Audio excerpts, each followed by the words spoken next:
Hello and welcome to NJ Biz Conversations. I'm your host, Jeff Kanaj. My guest today is Mark McDonough. He is the president of New Jersey American Water, the state's largest investor-owned utility. Mark, welcome. Thanks, Jeff. Great to be here. Thanks for joining me. I really appreciate you taking the time.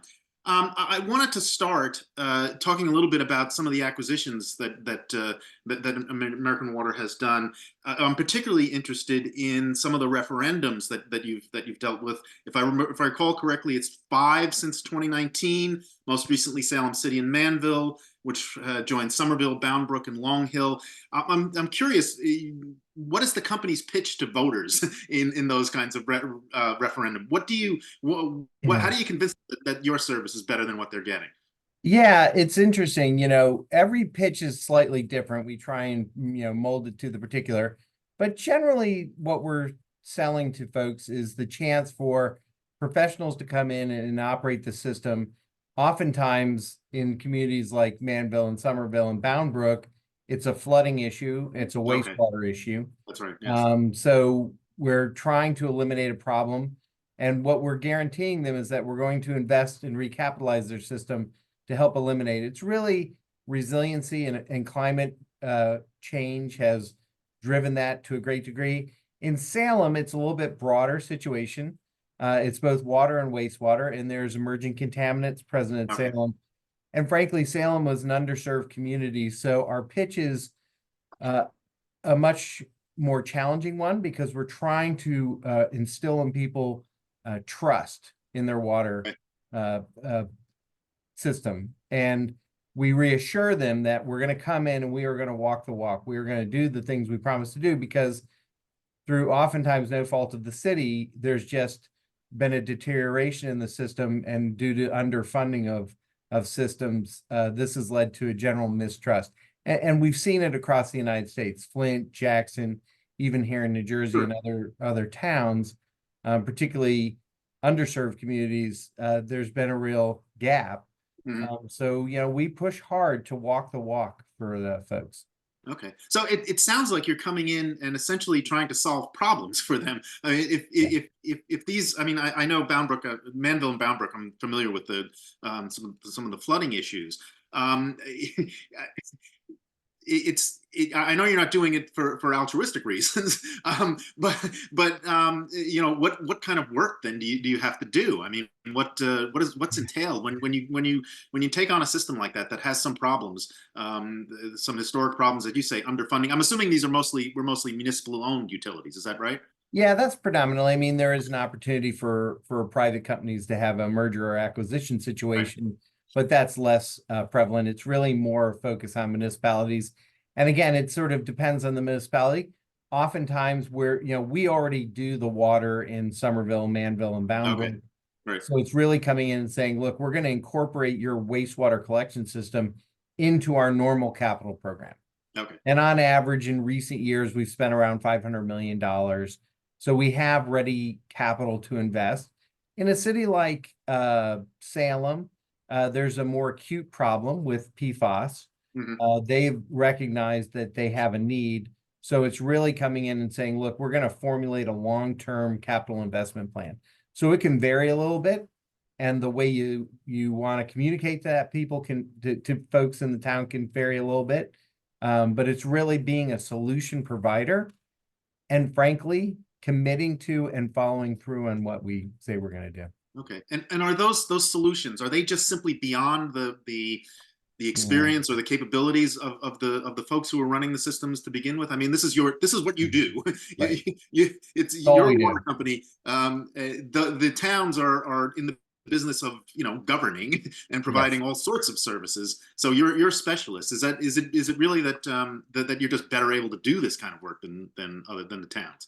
It really is. I oftentimes joke when I'm out speaking on the circuit that this is not your mother or father's or grandmother or grandfather's water system.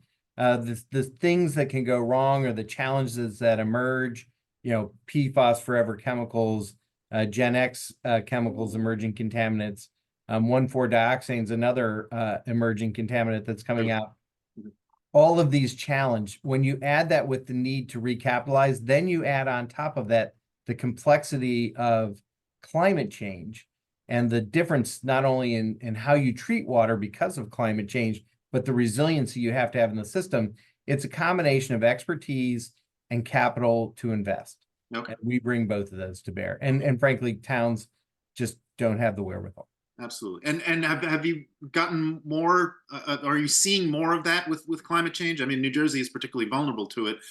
Some of the places that you're talking about, particularly with flooding, is that something that's going to be that you're expecting to ramp up as the years go by? Yeah, we're seeing more and more acute issues. Flooding, of course. We built recently, hurricane or tropical storm Ida would be a perfect example.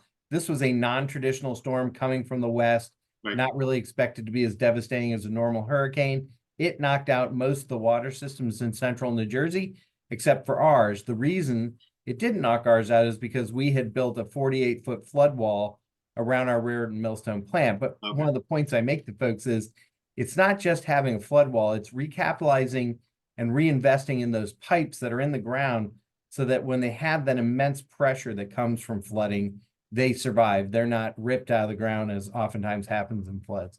So it's a combination of things, but weather's not getting less extreme, it's getting It's more. not. So Right. it's a As constant I'm looking at this need. 8 inches of snow that we've got Yeah, in yeah. Morris County. President Fiordaliso used to say, our late BPU president, the race is underway and the red flags are there. We Okay. need to really be acting already. Right. Okay. Now, I know you also acquired systems in Egg Harbor City through the Water Infrastructure Protection Act.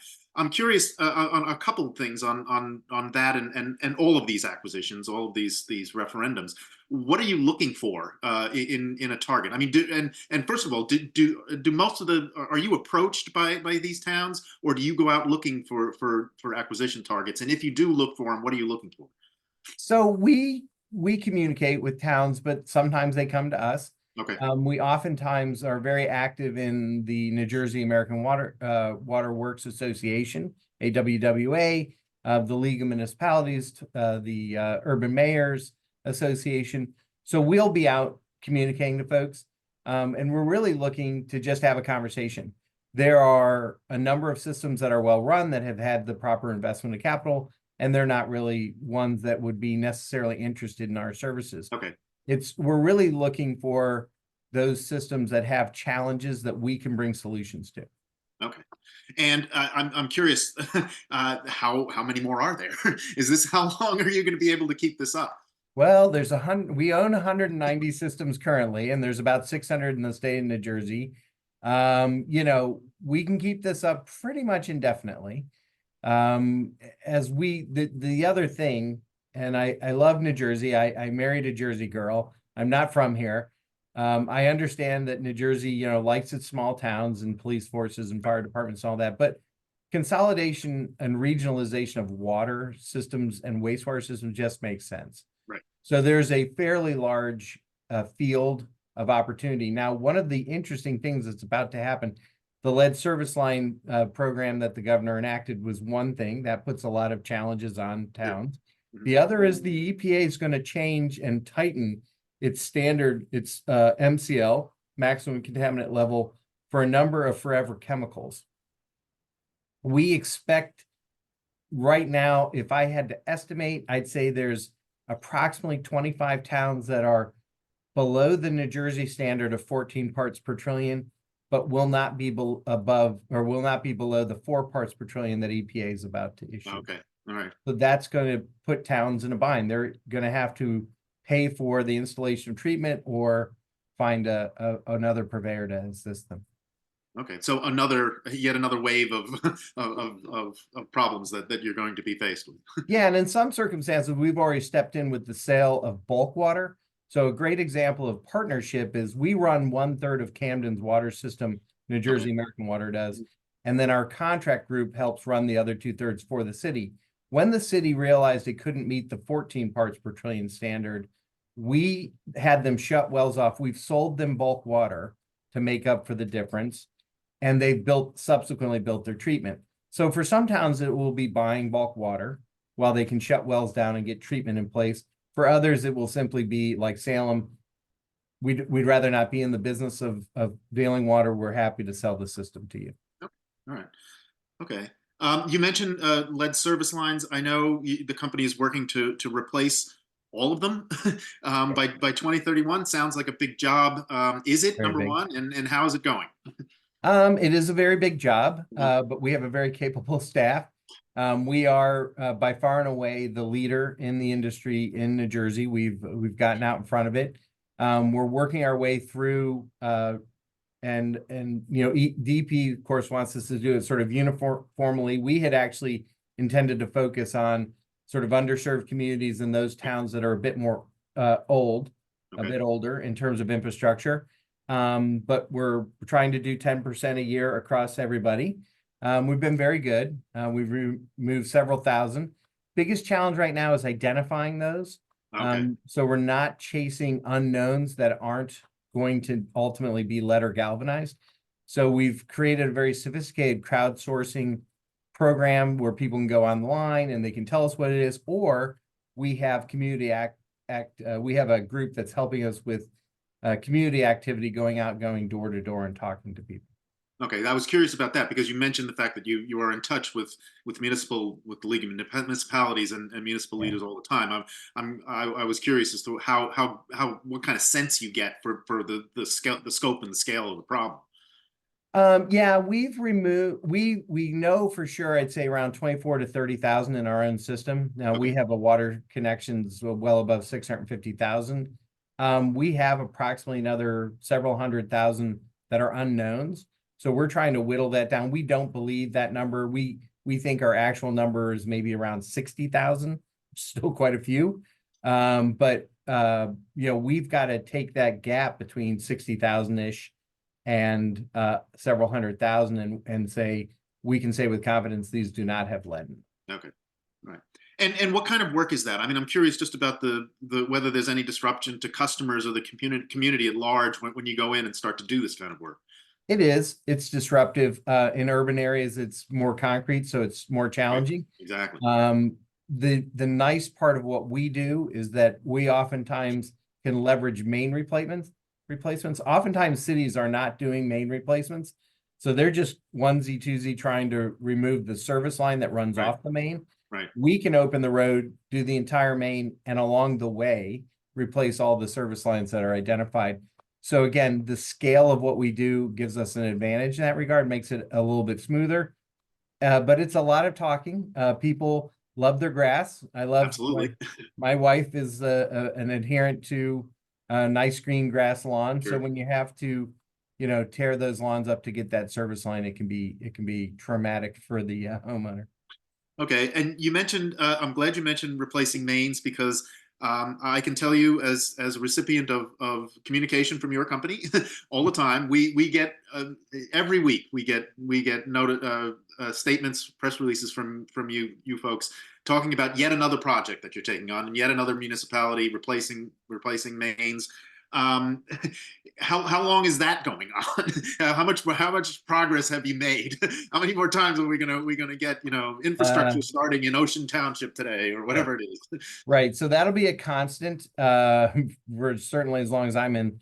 Okay, We have hundreds of miles of pipe, right. and we have very sophisticated models to determine when we think the useful life of that pipe is gone. The Water Quality Accountability Act, which was passed a few years ago, wants towns or water purveyors to replace at about a 150-year cycle. I can tell you that we are at about a 100-year cycle. Part of it is that we act as the spinal column for much of the state. We have Okay, very large pre-stressed concrete 60-inch pipe that runs water from east to west and north to south. So we need to stay on top of that so that all of the systems we serve, not just the ones we own, but others we sell to, are cared for. So we'll be constantly recapitalizing. And frankly, that's as much of a challenge to towns as these acute problems of forever chemicals, oh, I'm sure there lead is. Yeah, service line. absolutely. Yeah. It's a constant need to be on top of it, be thinking about it. We have these really cool, I've become a little bit of a geek since I've had this job. We have these very cool acoustic systems where we do soundings and we try and find leaks early so that we're Okay. just repairing and not having to replace massive pieces of pipe. But it's a constant vigil. Very good. Okay. So looking ahead for the rest of 2024, are these the priorities for the company, the lead service replacement and then the infrastructure work, or are there other things that you've got going that we should know about? These are really the priorities. I mean, Okay. what we are at our core an environmental company and an infrastructure company.